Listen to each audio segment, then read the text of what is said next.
সবাইকে স্বাগত ইন্ডিপেন্ডেন্ট ডিজিটালে। সঙ্গে আছি আমি বিপ্লব কিশোর দেব। ভারতের 4টি রাজ্য ও একটি কেন্দ্রশাসিত অঞ্চলে বিধানসভা নির্বাচনের ফল প্রকাশিত হচ্ছে আজ। ভোট গণনা চলছে এবং এর মধ্য দিয়ে বিভিন্ন আসনে কোন প্রার্থীরা এগিয়ে আছেন তার আপডেট কিন্তু বিভিন্ন গণমাধ্যমে আমরা পাচ্ছি। তো তারই বিভিন্ন রাজ্যে কোন দল এগিয়ে আছে তারই একটি সর্বশেষ আপডেট আপনাদের সামনে তুলে ধরবো এই ভিডিওতে। প্রথমেই আসা যাক পশ্চিমবঙ্গ রাজ্যে। পশ্চিমবঙ্গে 294টি আসনের মধ্যে বিজেপি এই মুহূর্তে এগিয়ে আছে 191টি আসনে, তৃণমূল 97টি আসনে, বামফ্রন্ট 2টি আসনে এগিয়ে আছেন এবং কংগ্রেস 1টি আসনে এগিয়ে আছে। তো বোঝাই যাচ্ছে বেশ কমফোর্টেবল মেজরিটিতে এগিয়ে আছে বিজেপি এবং যেমনটা ইঙ্গিত পাওয়া যাচ্ছে তাতে হয়তো 15 বছর পর আবারও পশ্চিমবঙ্গে ক্ষমতার পালাবদল হতে চলেছে এবং বিজেপি প্রথমবারের মতো হয়তো এই রাজ্যে সরকার গঠন করতে চলেছে। আপনারা জানেন যে পশ্চিমবঙ্গে 294টি আসনের মধ্যে এবার 293টি আসনে ফল প্রকাশিত হবে। একটি আসন ফলতা যে বিধানসভা কেন্দ্র সেখানে পুনর্নির্বাচনের ঘোষণা দিয়েছে নির্বাচন কমিশন। তো সেদিক থেকে 147টি আসন পেলেই কিন্তু এই রাজ্যে সরকার গঠন করা সম্ভব।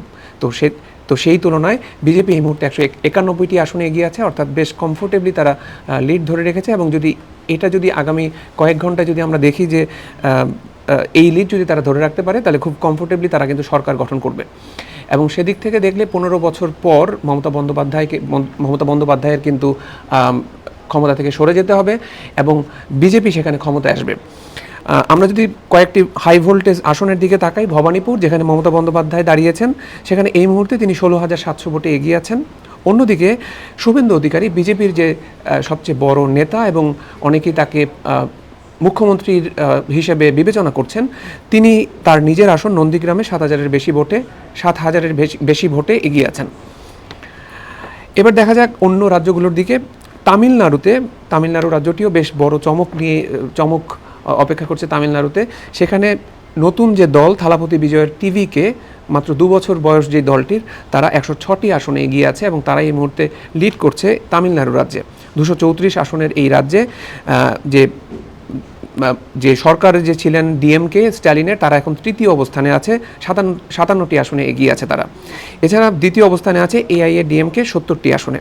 তো বোঝাই যাচ্ছে যে এখানে অনেকটা ত্রিমুখী লড়াইয়ের দেখা মিলছে এবং এমনটা হয়তো হতেও পারে যে হয়তো এই রাজ্যটিতে হাং অ্যাসেম্বলির দিকে যেতে পারে। সেক্ষেত্রে হয়তো আমরা কোনো একটা জোট সরকার দেখতে পারি এই রাজ্যে। এছাড়া বাংলাদেশের সীমান্তবর্তী আসাম রাজ্যের ফলাফলও আমাদের সামনে এসেছে। সেখানে বিজেপি বেশ কমফোর্টেবল মেজরিটি নিয়ে 97টি আসনে এগিয়ে আছে 126 আসনের এই রাজ্যে, অর্থাৎ 126টির মধ্যে 97টি আসনে বিজেপি এগিয়ে আছে। তো বোঝাই যাচ্ছে যে আরও একবার হেমন্ত বিশ্ব শর্মাই হয়তো এই রাজ্যে মুখ্যমন্ত্রী হতে চলেছেন বিজেপি থেকে। এছাড়া কংগ্রেস মাত্র 26টি আসনে এগিয়ে আছে আর অন্যান্য দলগুলো বাকি 3টি আসনে এগিয়ে আছে। তো এখানে মোটামুটি নিশ্চিতভাবে বলা যায় যে আসামে বিজেপি সরকারই থাকছে।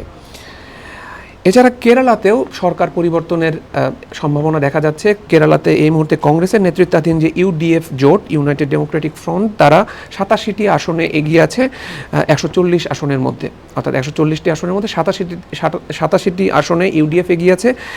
আর ক্ষমতাসীন যে দল এলডিএফ, তারা মাত্র 38টি আসনে এগিয়ে আছে। তো এখানেও মোটামুটি বোঝা যাচ্ছে যে কেরালাতে সরকার পরিবর্তন হওয়ার যথেষ্ট সম্ভাবনা মিলছে। এছাড়া পন্ডিচেরি হচ্ছে একটি কেন্দ্রশাসিত অঞ্চল, সেখানে 30টি আসনের মধ্যে এনআরসি 15টিতে এবং কংগ্রেস 11টি আসনে এগিয়ে আছে এই মুহূর্তে। কেরালার কথা যদি আরেকবার বলি, কেরালাতে কিন্তু যদি এবার সরকার পরিবর্তন হয়, লেফট ডেমোক্রেটিক ফ্রন্টের সরকার, তারা যদি ক্ষমতায় না থাকে তাহলে এর মধ্য দিয়ে কিন্তু ভারতের কোনো রাজ্যেই আর বাম দলগুলো কোনো ক্ষমতায় থাকবে। তো এই ছিল ভারতের নির্বাচন নিয়ে সর্বশেষ আপডেট। আবার আপনাদের সঙ্গে দেখা হবে নির্বাচনের আপডেট নিয়ে। সে পর্যন্ত সবাই ভালো থাকবেন, সুস্থ থাকবেন।